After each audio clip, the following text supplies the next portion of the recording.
Good morning. Good morning, good morning.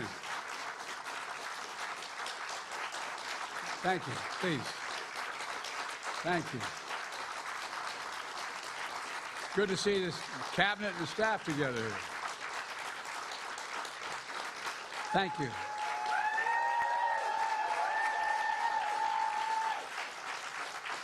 Thank you, thank you, thank you. Please.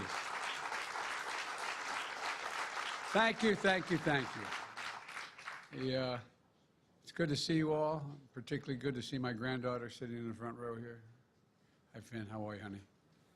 For over 200 years, America has carried on the greatest experiment in self-government in the history of the world. And that's not hyperbole, that's a fact. We're the people. The people vote and choose their own leaders, and they do it peacefully. And we're in a democracy. The will of the people always prevails. Yesterday, I spoke with President-elect Trump to congratulate him on his victory. And I assured him that I'd direct my entire administration to work with his team to ensure a peaceful and orderly transition. That's what the American people deserve. Yesterday, I also spoke with Vice President Harris. She's been a partner and a public servant.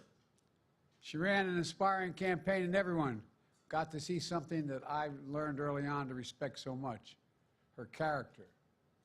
She has a backbone like a ramrod. She has great character, true character. She gave her whole heart and effort, and she and her entire team should be proud of the campaign they ran.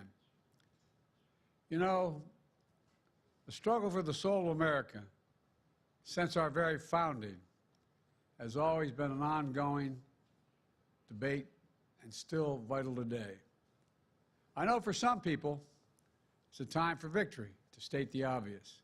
For others, it's a time of loss. Campaigns are contests of competing visions. The country chooses one or the other. We accept the choice the country made. I've said many times, you can't love your country only when you win. You can't love your neighbor only when you agree. Something I hope we can do, no matter who you voted for, is see each other not as adversaries, but as fellow Americans. Bring down the temperature. I also hope we can lay to rest the question about the integrity of the American electoral system. It is honest, it is fair, and it is transparent. And it can be trusted, win or lose. I also hope we can restore the respect for all our election workers who busted their necks and took risks at the outset. We should thank them. Thank them for staffing voting sites, counting the votes, protecting the very integrity of the election. Many of them are volunteers who do it simply out of love for their country. And as they did their duty as citizens, I will do my duty as president. I'll fulfill my oath, and I will honor the Constitution. On January 20th, we'll have a peaceful transfer of power here in America. To all our incredible staff, supporters, cabinet members, all the people who've been hanging out with me for the last 4 years, God love you, as my mother would say, thank you so much. You put so much into the past 4 years. I know it's a difficult time. You're hurting. I hear you and I see you. But don't forget all that we accomplished. It's been a historic presidency. Not because I'm president, because what we've done, what you've done. A presidency for all Americans. Much of the work we've done is already being felt by the American people, but the vast majority of it will not be felt over the next 10 years. We have legislation we passed that's just only now just really kicking in. We're going to see over $1 trillion worth of infrastructure work done, changing people's lives in rural communities and communities that are in real difficulty, because it takes time to get it done. And so much more it's going to take time, but it's there. The road ahead is clear, assuming we sustain it. There's so much we can get done and will get done. based on the way the legislation was passed. And it's truly historic. You know, we're leaving behind the strongest economy in the world. I know people are still hurting, but things are changing rapidly. Together, we've changed America for the better.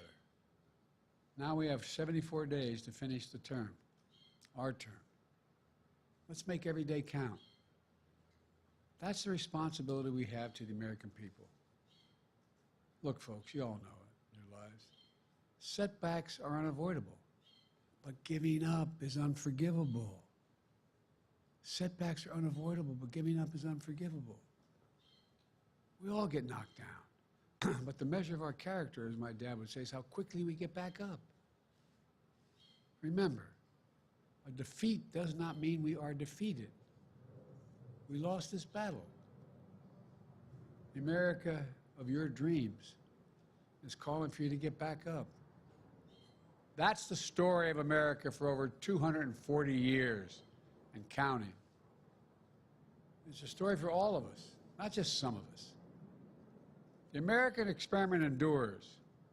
We're going to be okay, but we need to stay engaged. We need to keep going. And above all, we need to keep the faith. I'm so proud to have worked with all of you. I really mean it. I sincerely mean it. God bless you all. God bless America. And may God protect our troops. Thank you, thank you, thank you.